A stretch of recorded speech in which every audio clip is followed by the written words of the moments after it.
Olá, senhores, sejam muito bem-vindos a mais uma aula aqui no Física na Rede. Com vocês, o professor Marcelo Martins. Na aula de hoje, faremos uma abordagem a respeito de um fenômeno da luz conhecido como refração.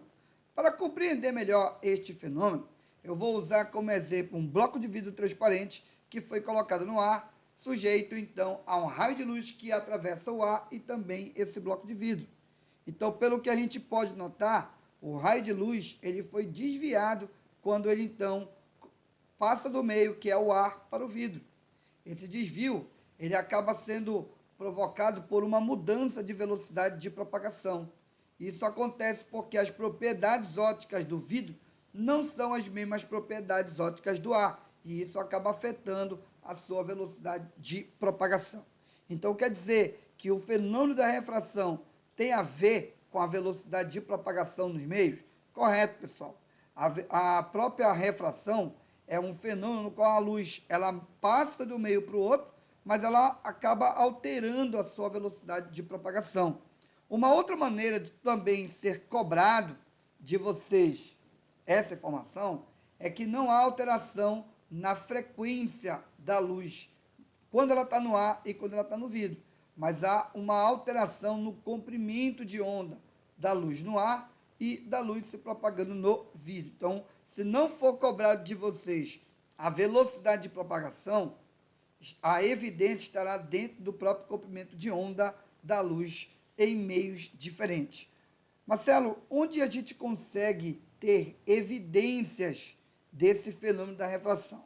Pessoal, com esse fenômeno da refração, a gente então consegue explicar o porquê da luz, ou melhor, o porquê do céu estar avermelhado ao entardecer ou até mesmo ao amanhecer, e onde a maior parte do dia ele se encontra na coloração azul. Isso também nos permite, por meio da refração, compreender o fenômeno das miragens e também está diretamente relacionado com a percepção do índio, que enxerga, né, a formação de uma imagem virtual de um peixe que não está aonde ele enxerga.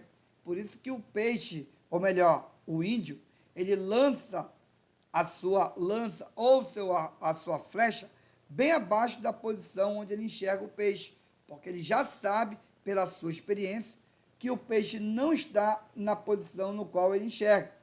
Como a luz que vem do peixe vai vir da água para o ar, então ela vai estar sofrendo um desvio. E isso vai permitir, então, pela experiência do índio, acabar jogando o seu arco e flecha um pouco mais abaixo da posição onde ele enxerga.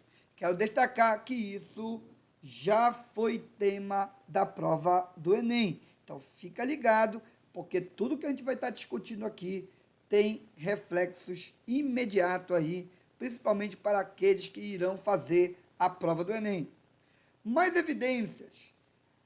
Por meio da refração, a gente consegue explicar, isso a gente não vai fazer ainda na aula de hoje, tá? O porquê da própria piscina, apesar de ser funda, parecer rasa, e também entender que um raio de luz, ao se deparar com um prisma, se essa luz for uma luz branca, ou seja, luz solar, ela acaba, né, apresentando a sua dispersão, mostrando as outras cores que a compõem. E isso também vai me permitir compreender o surgimento do arco-íris, ou seja, a formação do arco-íris, no qual o arco-íris acaba sendo formado. A gente vai fazer uma aula só com relação a esses fenômenos que nós estamos apresentando aqui. Esse fenômeno do arco-íris, ele acaba ocorrendo porque as gotículas suspensas no ar farão o papel do prisma e acabam, né, dispersando a luz branca e que permite a formação desse espetáculo visual que é o fenômeno do arco-íris. Gente, para que então a gente, né, tenha um foco muito concentrado, se liga na primeira dica de hoje. A refração, ela pode ser ou não acompanhada de um desvio na sua trajetória. E, obviamente, isso vai depender do ângulo com que ela vai ser incidente de um meio para o outro. Então, observe, quando a luz ela incide, formando um determinado ângulo com a reta normal, que é uma reta que vai, né, ser perpendicular aos dois meios, que neste caso eu tenho o meio que é o ar e a água, eu traço uma reta normal e essa reta normal ela tem esse nome porque ela forma um ângulo de 90 graus, tá? Com a própria superfície aqui, tá? De separação do água. Então aqui esse ângulo é um ângulo de 90 graus. Então observa que a incidência do raio de luz foi de tal forma que houve um ângulo aqui formado com essa reta normal. E esse ângulo permite que a luz seja desviada. Porém, se a luz ela incidir perpendicularmente, ou seja, em cima da reta normal, ela não vai sofrer desvio, porém, ela acaba sofrendo refração, porque ela vai mudar a sua velocidade de propagação. Bem, outro tópico que é muito importante vocês estarem ligados é que a luz ela tem no vácuo uma velocidade de 300 mil quilômetros por segundo. Esse valor ele pode ser escrito também como sendo 3 vezes 10 à quinta quilômetro por segundo, que é a mesma coisa que 3 vezes 10 à oitava metros por segundo.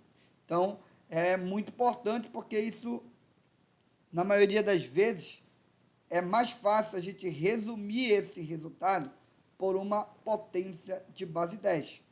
Tá? Em qualquer outro meio material transparente à propagação da luz, a velocidade não será a mesma, será sempre menor do que quando comparado com a velocidade da luz no vácuo. E é por isso que a gente vai definir a primeira propriedade óptica relacionada, tá, com as características dos meios de condução para a luz.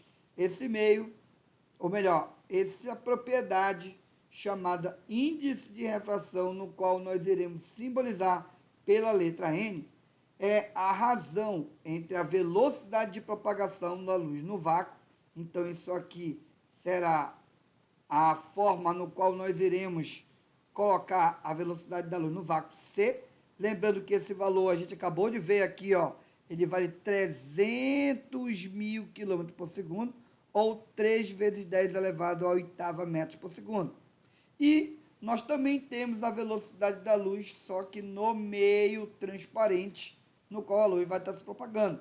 Então, o índice de refração, como ele é dado por uma razão entre duas velocidades de propagação, logo ele vai ser uma grandeza adimensional. Então, como eu falei, ele é a relação entre a velocidade da luz no vácuo, dado pela letra C, e a velocidade da luz no determinado meio, que permite, obviamente, com que a luz, né, seja propagado por meio dele.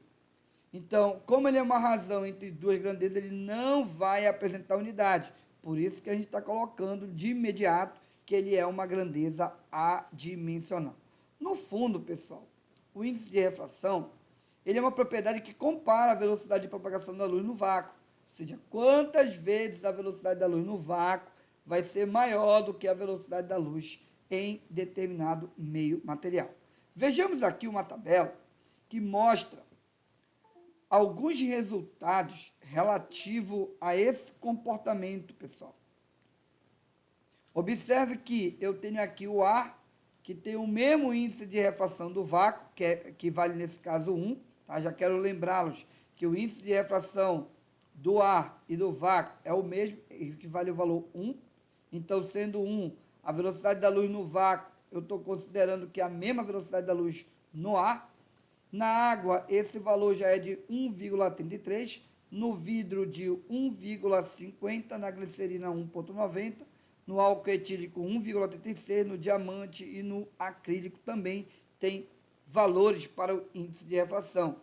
Então, por exemplo, quando eu digo que o índice de refração no vidro é de 1,5, eu estou dizendo que a velocidade da luz no vácuo é 1,5 vezes a velocidade da luz no meio, que seria o vidro. Pessoal, ar, água, vidro são índices de refrações muito repetitivos e muito cobrados, tá? Em meios no qual nós iremos simular por meio de exercício ou até mesmo, tá, aparecerão aí na sua vida cotidiana. Por isso, esses valores, pelo seu próprio uso, eles vão acabar sendo tornados de forma conhecida. Quando se falar em índice de refração do ar, do vácuo, é 1. Quando se falar da água, 1,83. Quando se falar do vidro, 1,50. E isso ajuda na resolução de exercício ou até mesmo nas características, né, da propriedade óptica do meio. Outra coisa bem importante é que esse índice de refração, quando se considera o mesmo meio e incidindo luzes monocromáticas diferentes, ele vai apresentar um índice de refração um pouquinho diferente para cada cor. Observe que ao incidir a luz violeta no bloco de vidro, o índice de refração medido é de 1,532. Para o azul, 1,528. Para o verde, 1,519. Para o amarelo, 1,517. Para o laranja, o alaranjado, 1,514. Para o vermelho, 1,513. Gente, no geral, é 1,5 para o vidro. Observa que a diferença é muito pouca considerado, tá, para as outras luzes. Só se realmente for muito, mas muito precisa, que a gente consiga diferenciar o índice de refração para aquele mesmo meio material com incidente sobre ele luzes diferentes. Então a gente nota que violeta, azul, verde, amarelo, alaranjado e vermelho, eu estou diminuindo a frequência aqui da luz, ó. E a luz que tiver a menor frequência vai ter o menor índice de refração.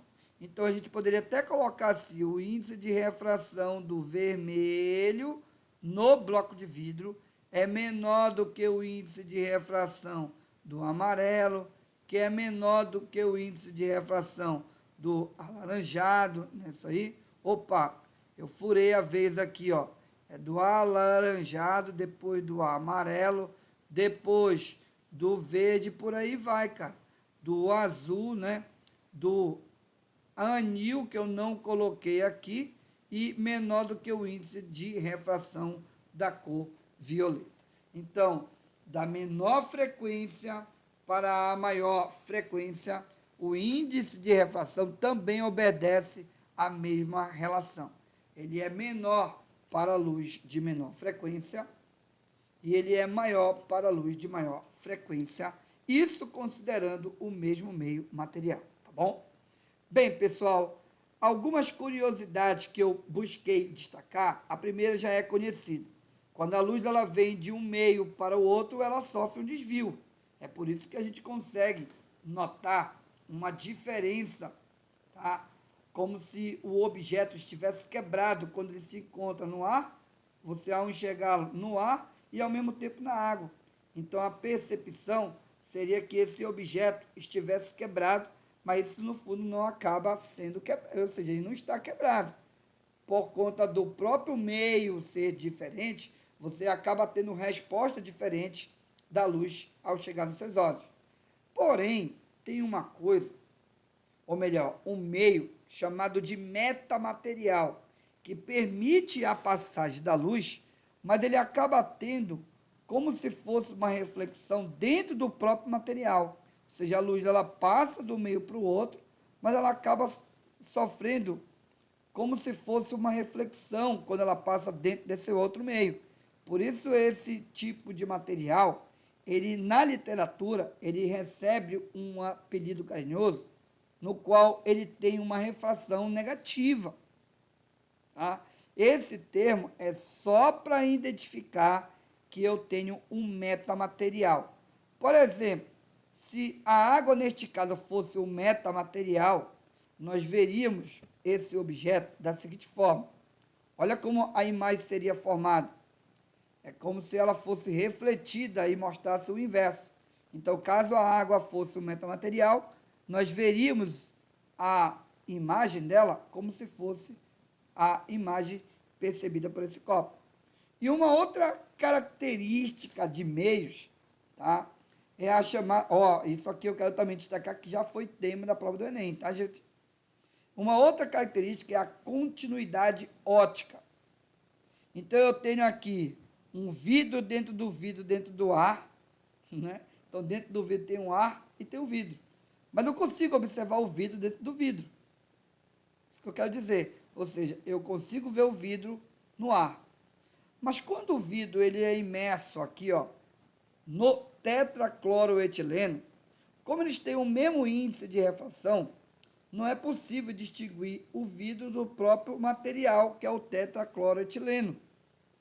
E isso nós chamamos de continuidade ótica, ou seja, aqui não é percebido o fenômeno da refração. Então, não ocorre a refração neste segundo caso. Mas nós temos refração quando o vidro se encontra imerso na água. E a gente consegue perceber, tá, o vidro no ar e o vidro na água. Então, observe que esse bastão aqui colocado na água e no ar, fica, né, muito evidente a formação dele no ar e na água. Parece que ele está quebrado, assim como apareceu a nossa caneta no exemplo anterior. Então, quando não ocorrer o fenômeno da refração, nós estaremos diante de um efeito chamado de continuidade ótica. Pessoal, nós chegamos então na prática, né? Vamos avaliar então aqui tudo aquilo que nós descrevemos ao longo da aula de hoje.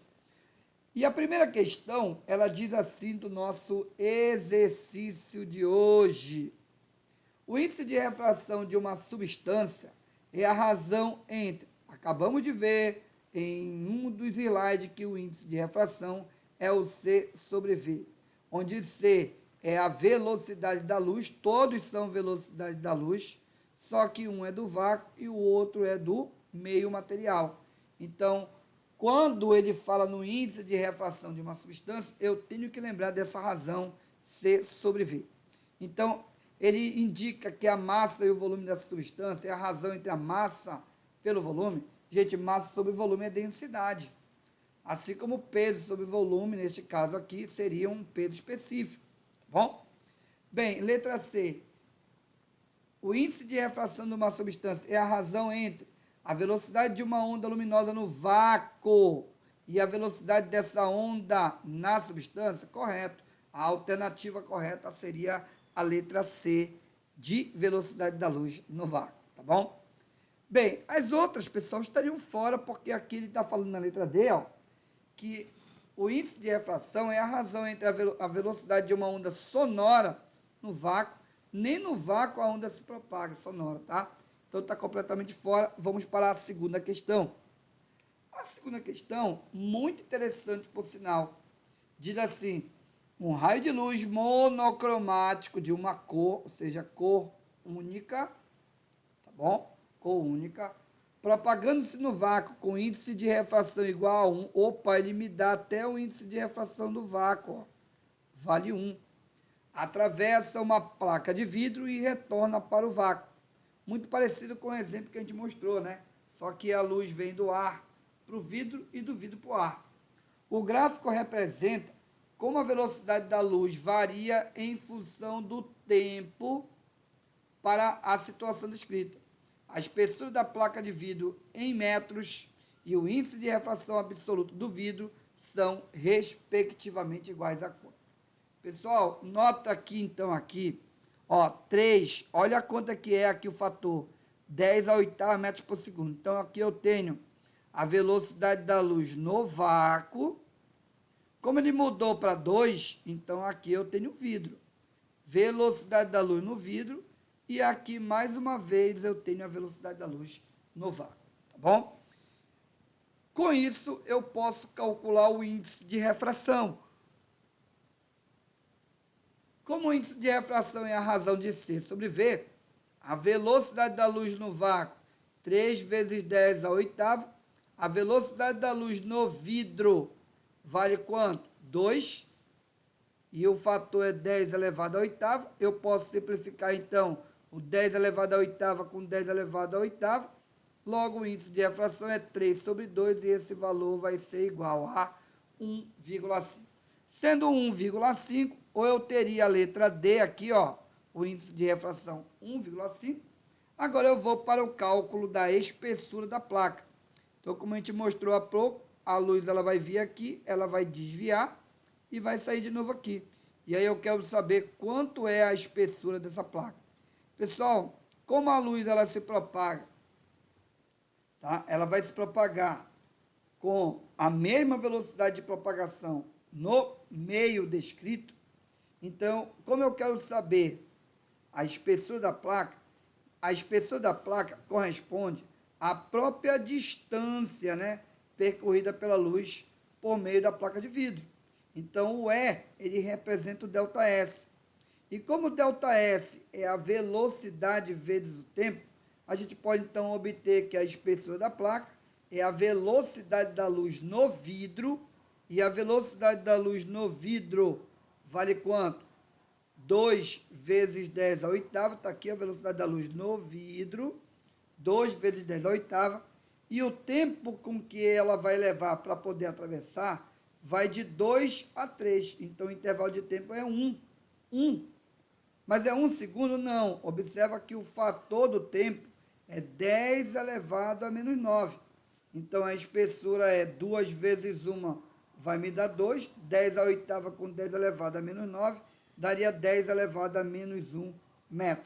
Então, a alternativa correta para esse caso aqui, ó.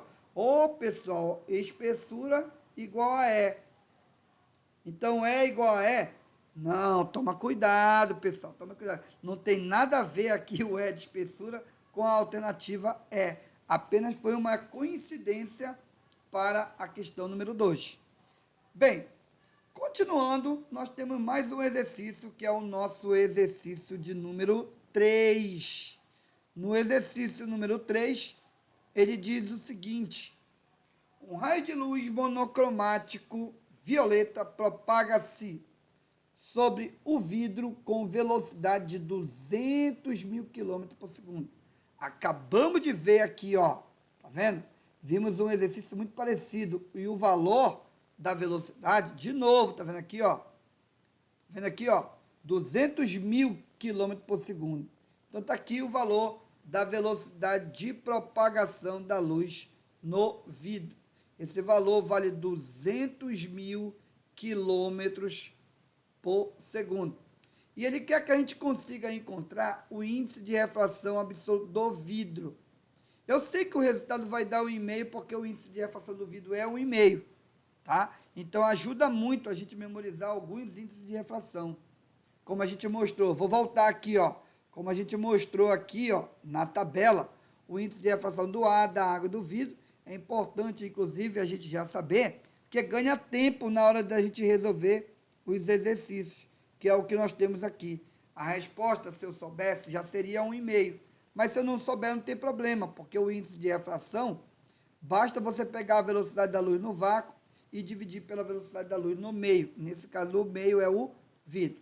No vácuo, o valor da velocidade vale quanto? 300 mil quilômetros por segundo. E no vidro vale 200 mil quilômetros por segundo. Então, vai embora o quilômetro por segundo, quilômetro por segundo. Temos 5 zeros em cima, 5 zeros embaixo, e vai ficar, então, 3 dividido por 2. Logo, o valor encontrado será de quanto? 1,5. Valor que a gente já sabia, tá? Antes mesmo de responder. Vamos pegar a última questão na aula de hoje. Questão número 4, diz assim: sendo a velocidade da luz na água 3/4 da velocidade da luz no vácuo, seu índice de refração absoluto é. Então, já sei que a alternativa correta, como o índice de refração da água, nós vimos na tabela, vale 1,33, eu vou provar, então, por meio da questão número 4, tá? Quanto que é? Lembrando que o C ou melhor, o N, que é o índice de refração, é C dividido pelo V, onde a velocidade da luz na água aqui, ele está falando que vale 3/4 do valor no vácuo. Então, onde tem velocidade da luz na água, eu vou colocar 3/4 de C. Logo, N é igual a C dividido pelo V da água, que vale 3/4 de C. Posso até simplificar logo esse C com esse C. Vai ficar 1 dividido por 3/4. Como eu tenho uma divisão de fração, eu conservo a primeira e multiplico pelo inverso da segunda fração. Então, vai ficar aqui, ó, 1 vezes 4 vai me dar 4, dividido por 3. Então, o índice de refração é 4 dividido por 3. Se você fizer essa divisão, o valor encontrado será aproximadamente 1,33, que é um valor absoluto, né? Porque não tem unidade, que corresponde ao índice de refração da água. Pessoal, eu espero que vocês tenham gostado dessa aula de hoje. Para ficar atento às próximas aulas, fique ligado no nosso Instagram e também no nosso canal no YouTube. Até mais, gente. Até a próxima aula. Tchau, tchau.